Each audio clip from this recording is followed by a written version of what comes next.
Welcome to On The Beat, everyone. I'm Troy Thompson. Joining me in the studio today is Patrick Wooten, and of course he's from Richard Schwartz and Associates, injury lawyers. And today we're talking about a new case that's come to light. You may have seen it on TV or in the newspapers, and it's the CPAP machine recall. Welcome to the show, my friend. Nice to see you again. Nice to see you, Troy. Okay, what brands are affected by the recall? Now, because there are several different brands, right? Well, Philips is the manufacturer of the CPAP machine that has been recalled as of June, a Class 1 recall by the Food and Drug Administration.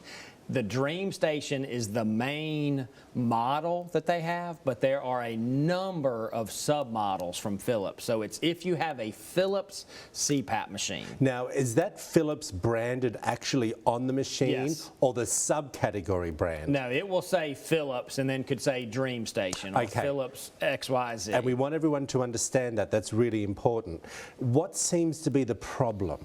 So a very unfortunate problem's developed is that the foam insulation that Philips used for the sound deafening in the machine has started to break down. So it breaks down and releases a carcinogenic chemical, or the foam itself can travel through the CPAP tubing and can be ingested by the unknowingly ingested by the user and create lung problems and other health problems. If it's a new machine, is it happening immediately, or is it someone who has a machine that maybe could be 3 or 4 years old?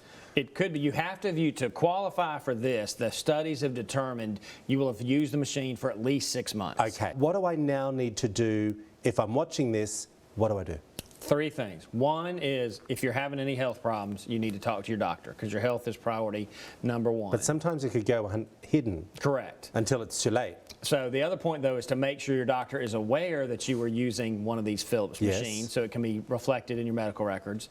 2 is contact your health insurance provider, and you may be able to get a replacement machine in place of this defective Philips machine. So your health insurance may step in and get you a replacement machine at no cost or a very low cost because you don't need to be using a defective Philips machine. And just in the past 10 days, Philips has gotten approval from the FDA for a retrofitting of the defect to fix the defect. Really? At what point am I calling you if I want to be part of the case? Because this is a national case? It is. It is. Across the country, Philips manufactured and sold more than 3 million of these across the United States. So there's really 2 times. One, if you know you've used it for more than 6 months, even if you're not experiencing health problems. That's what I want to ask you, is what happens if we're not feeling anything, but like you said, I've been using it for 6 months or more?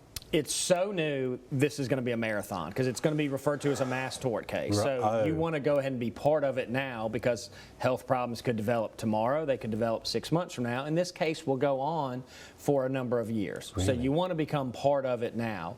Or if unfortunately you've developed, and it's not only lung problems, it's a number of cancers that have been linked to this as well. So if you've developed any sort of cancer and you've used that machine for 6 months, you certainly want to reach out to, our law firm to become part of this because it is going to be such a huge, as you said, nationwide claim against Philips. What's the next steps? Are we just going on a list? Are you asking for medical records, receipts? What do we need to provide? One is you're going to get signed up, so you'll establish an attorney-client relationship with the firm.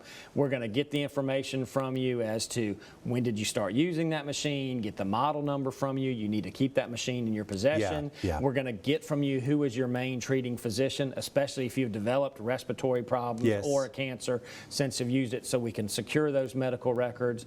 Or if prayerfully you don't have medical problems yet, we're still going to get your doctor's name so that we can have that for the future.